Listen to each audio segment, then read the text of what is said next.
Mga sikretong dito mo lang mapapakinggan. Top Secrets. Top Secrets. Top Secrets. Top Secrets.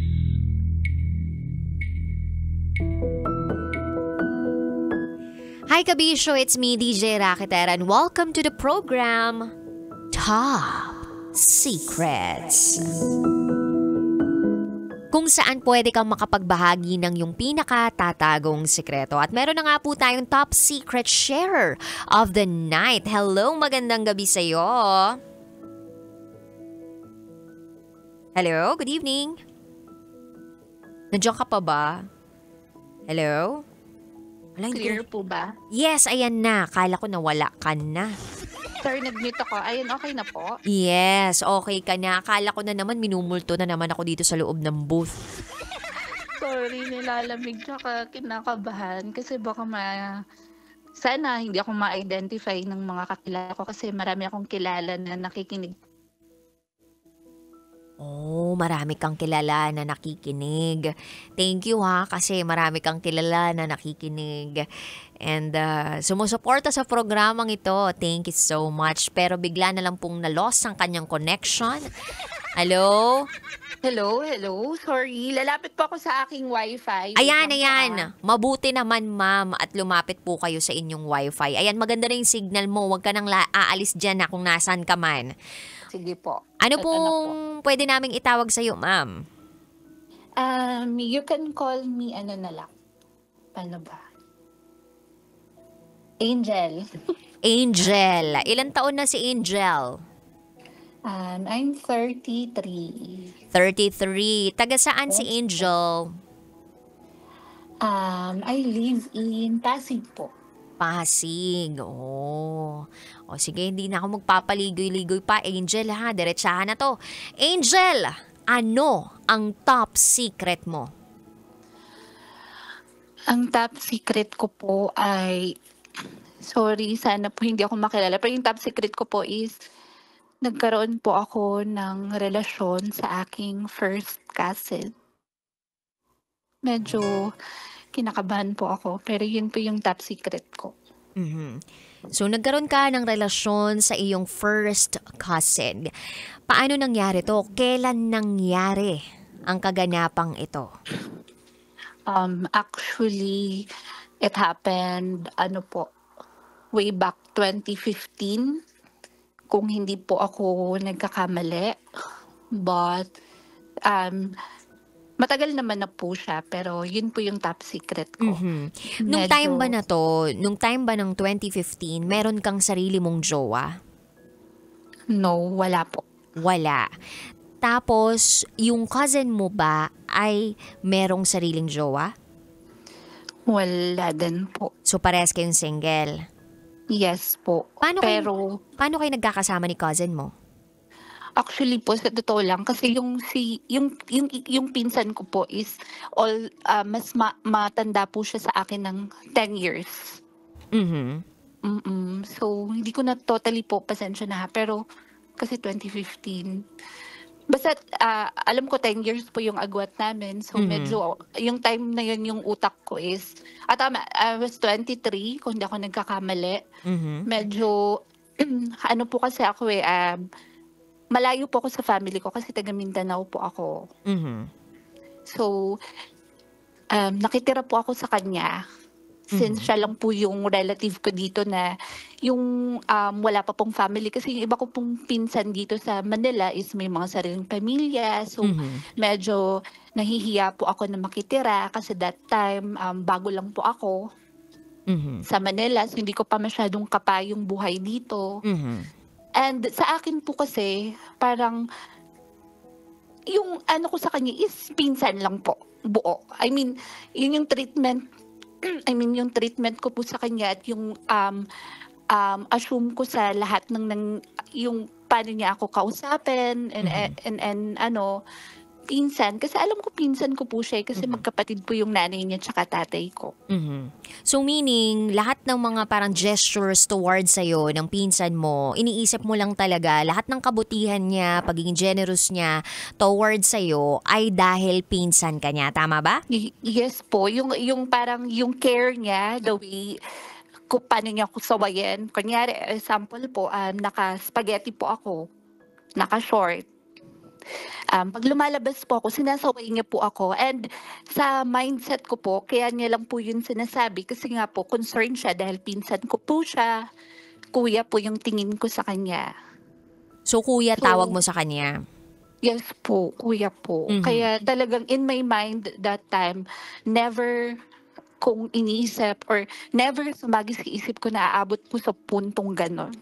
Na magkakaroon kayo ng relasyon.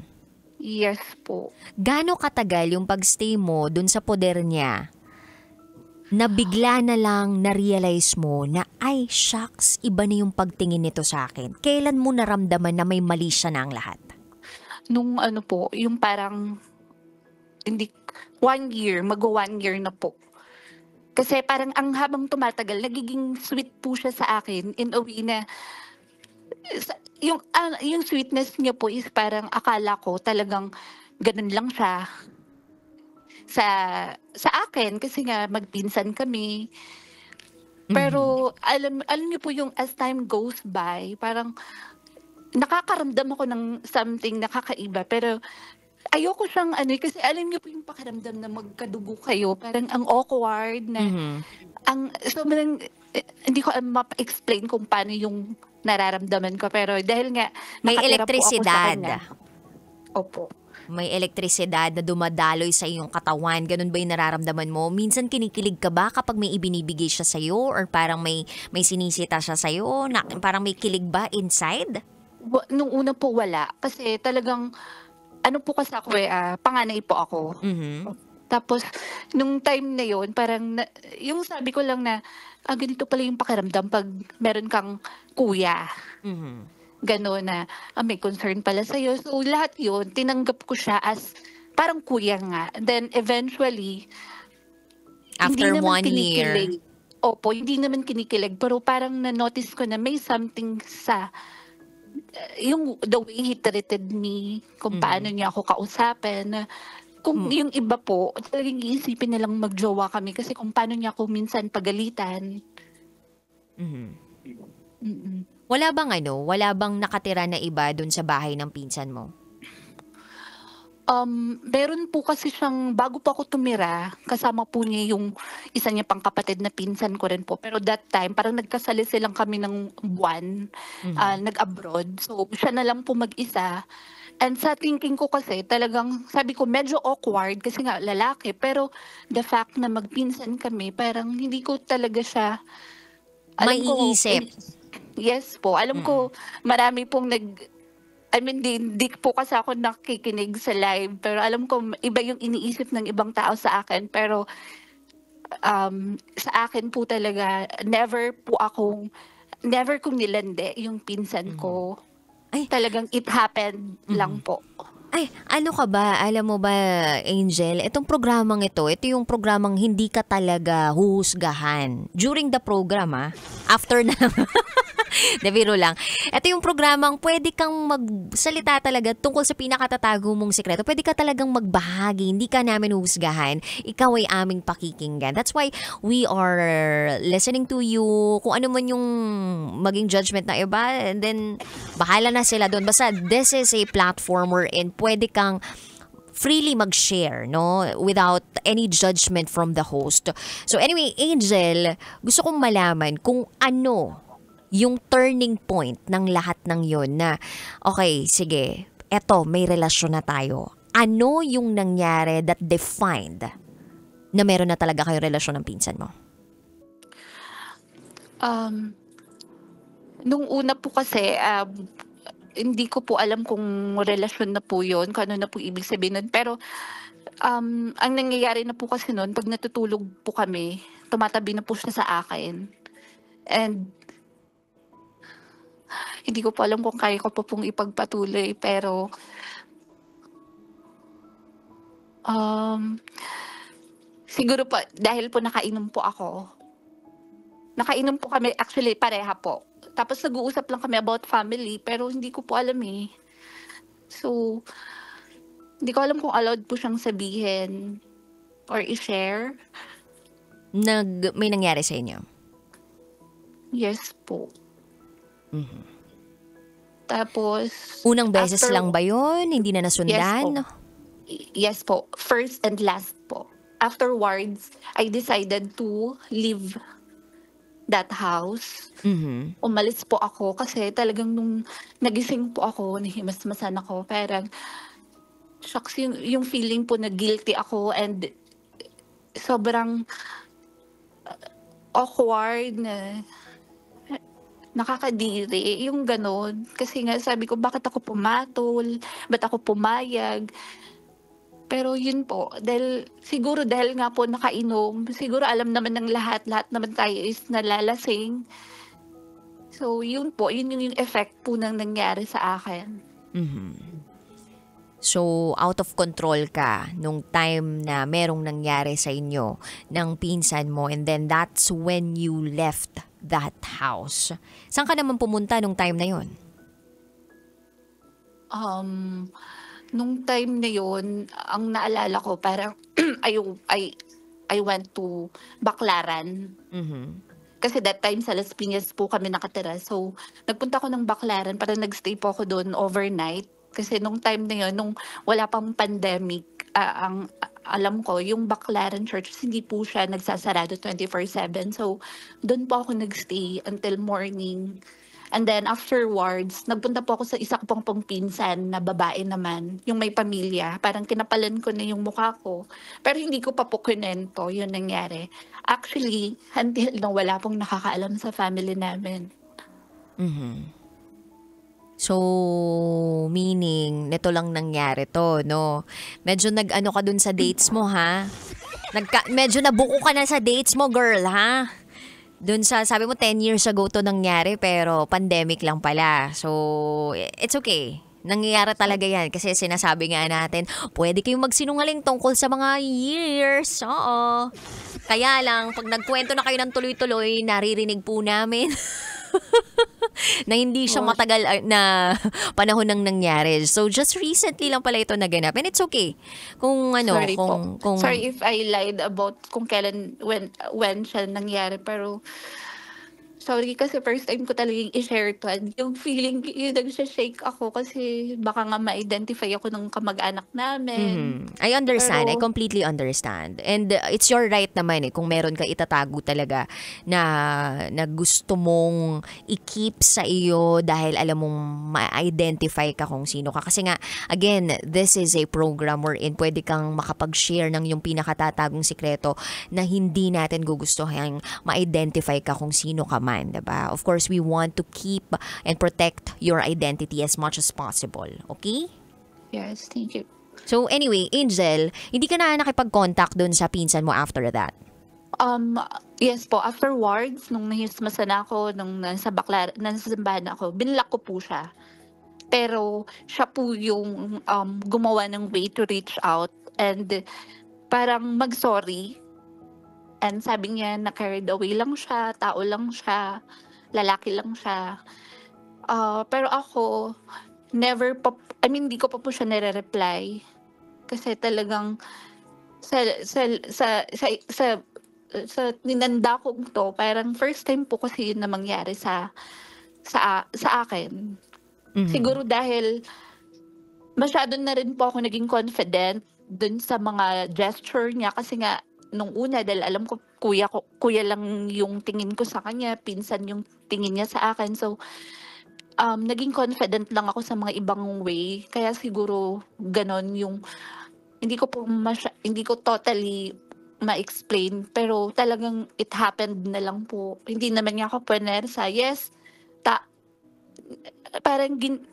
yes, sabihin na lang din natin na inalaw ko pero tao lang din naman po ako. Humina rin nung pagkakataon na yun. Yes po. Okay, Angel, ngayon ba nasa posisyon o estado ka ng buhay mo na meron ka ng jowa, completely, hindi mo nakalimutan yun, pero baon-baon mo yung nangyari sa'yo dun sa nakaraan mong yun with your cousin. Yes po. Sa pagkakaalam ko, yung pinsan ko is, ano siya, parang nagkaroon, pero nag-break din eventually. Tapos ako naman po ay meron po akong kinakasama ngayon. Yun nga po yung worst na share ko siya dito, pero hindi pa po alam ng kinakasama ko until now.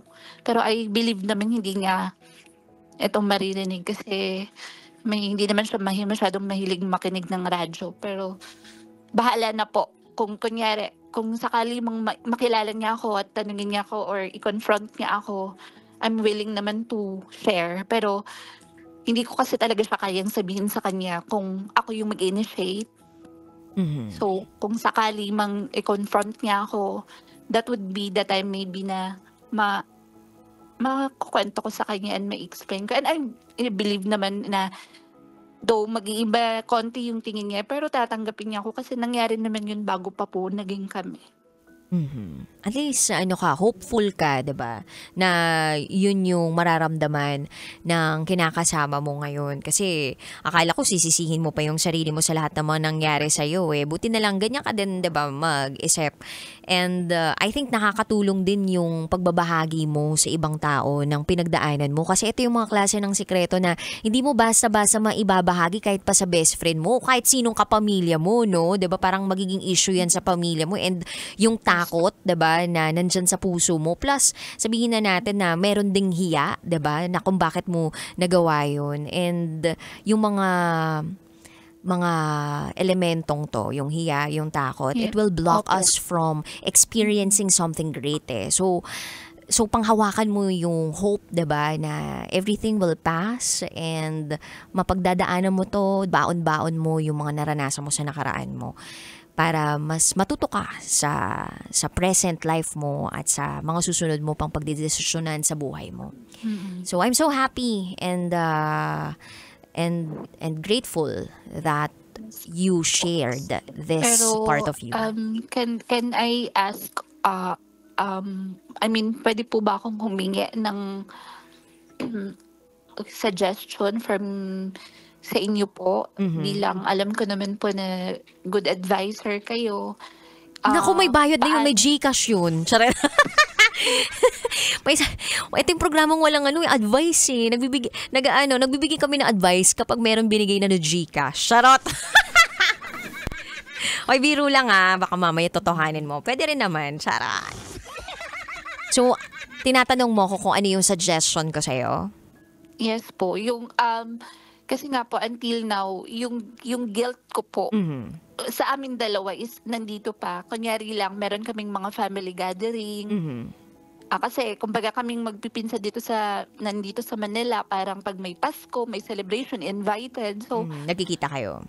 Yes. Then, yung pakiramdam ko talaga na awkward, na parang sobrang hindi ko ma-explain. May question ako sa'yo. Napatawad mo na ba yung sarili mo? Sa totoo lang po, hindi pa. Kasi... Wait lang sandali lang. Bago ka mag-explain, tayo po'y magbabalik. This is Top Secrets. Ramdam na ang Pasko sa Love Radio. Basic!